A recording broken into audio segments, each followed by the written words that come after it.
than you make, such that you can develop an army of capital that goes out and fights and kills for you and makes money for you in your sleep. That's the key. And the earlier you start, the easier it is. So recognize just how fast time is going to go, and then a little bit of discipline early on can provide economic security when you're our age. I'm going to just underscore that, because a lot of people are going, wait, did you just say don't follow your passion? I thought that's what everyone says, you know, that you're supposed to find something you love and then do that. And you're not exactly saying that. No, I think it's terrible advice. I think the person telling you to follow your passion typically made his billions in iron ore smelting. And they're already rich. Well, the vanity industries, generally speaking, the arts, media, modeling, athletics, have a 90+% unemployment rate. Now, I don't want to crush anybody's dreams, but if you go into those industries, make sure you know you're in the top 10 or 1%, whereas the majority of industries have a 90+% employment rate. And all you need to do is be in the top half to make a nice living. The millionaire next door has made his money from something very boring. There's an inverse correlation between how sexy an industry is and how rewarding it is in terms of time and effort spent. So do you feel like you shouldn't be looking for fulfillment in your work?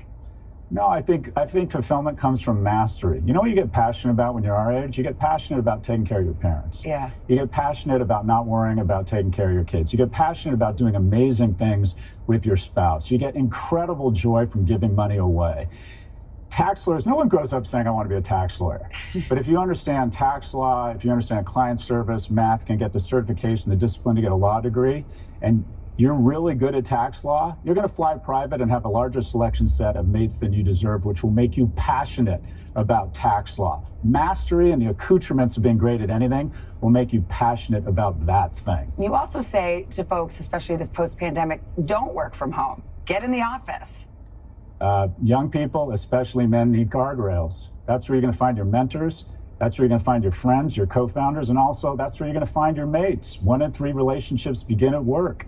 This is the key. The workplace, this is a feature, not a bug. Get into the office, get into a city. 2/3 of all economic growth is going to happen in 1 in 20 cities. And by all means, get around people. We're mammals. You're 38% more likely to be promoted if you're in the office. Get into the office. Get out of your sweats, get into the office. I thought this was really interesting from your book. You say the most important economic decision you will make in your life is your spouse, who you partner with.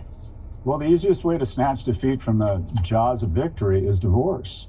Not only divorce personally, but divorce from your partners. Wealth is a whole person project. There's a myth, Savannah, that wealthy people aren't good people. In general, one of the keys to wealth is being put in a room of opportunities even when you're not there. Being generous, being forgiving.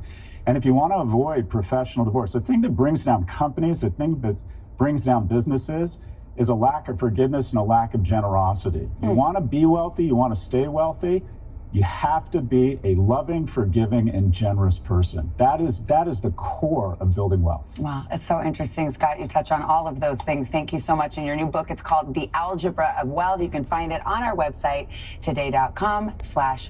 Hoda, over to you.